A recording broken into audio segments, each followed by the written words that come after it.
Welcome to Amazing World Channel. The Catalan president, Carles Puigdemont, signed an independence declaration, paving the way for the region to split from Spain.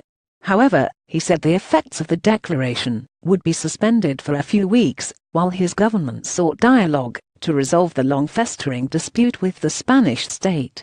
What was the basis for the declaration? Puigdemont says the results of the referendum on 1 October have given the regional government a mandate to create a sovereign republic. 90% of participants in the poll voted in favor of splitting from Spain. However, only 2.3 million of Catalonia's 5.3 million registered voters took part. The referendum was marred by violence after Spanish police stepped in to try to halt the voting, and 770,000 votes were lost because of the disruption. Is the Spanish government open to negotiation on the issue? No. Spain's Prime Minister, Mariano Rajoy, has repeatedly said the referendum was illegal and a clear violation of the country's 1978 constitution, which is based on the indissoluble unity of the Spanish nation, the common and indivisible homeland of all Spaniards. The country's constitutional court ruled against the poll. On Wednesday morning, Rajoy asked Puigdemont to clarify whether or not independence had been declared and warned that his answer would inform the Spanish government's decision on moving to suspend Catalonia's autonomy. So what happens next? Rajoy has said he is willing to take the unprecedented step of invoking Article 155 of the Spanish Constitution, which allows the central government to take control of an autonomous region if it does not fulfill the obligations imposed upon it by the Constitution or other laws, or acts in a way that is seriously prejudicial to the general interest of Spain. He may feel that the Catalan government has gone too far with Tuesday's declaration and needs to be stopped.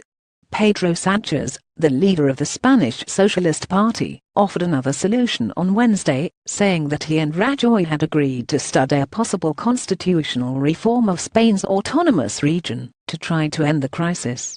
Other available options include declaring a state of alarm, a state of emergency, or even martial law in Catalonia. How would such a move go down in Catalonia? Very badly. Tensions are still running high after the violence during the referendum, and there is resentment at the continuing deployment in the region of thousands of Spanish Guardia Civil and national police officers. What's more, it's unclear how the Catalan police force, the Mossos d'Esquadra, would respond to the suspension of regional autonomy and the imposition of direct rule from Madrid. Their Spanish colleagues have accused them of failing to police the referendum effectively, and the chief of the Mossos, Josep Luis Trapero, is being investigated for sedition by Spain's national court amid accusations that the force failed to assist Guardia Civil officers who raided government buildings and arrested 14 Catalan officials last month. I am Catalan. It's about building a new society for all. Video. What about external mediation? Although Donald Tusk, the president of the European Council, made an 11th-hour intervention on Tuesday, calling on Puigdemont to respect the constitutional order and not do anything that would hinder dialogue, no third party has shown itself willing to step in to mediate the crisis. The European Commission has insisted the Catalan question is an internal matter for the Spanish government. Speaking to Parliament on Wednesday afternoon, the Prime Minister categorically dismissed suggestions that the crisis could be solved through international mediation.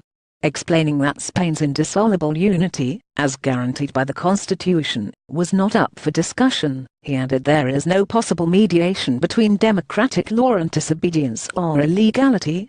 Where does all this leave Puigdemont? The Catalan president will be hoping that his move to de-escalate the crisis by suspending the effects of the declaration will spur the international community into action. However, his gamble has angered many Catalan independence campaigners who had been expecting a blunt and immediately binding declaration. His two new coalition partners, the far-left CUP, had hoped for an unequivocal gesture. We believed that today was the day to solemnly declare a Catalan republic, and we probably missed an opportunity, the CUP MP Ana Gabriel said on Tuesday night. More pressingly, the Spanish government may sense weakness in Puigdemont's position and act accordingly.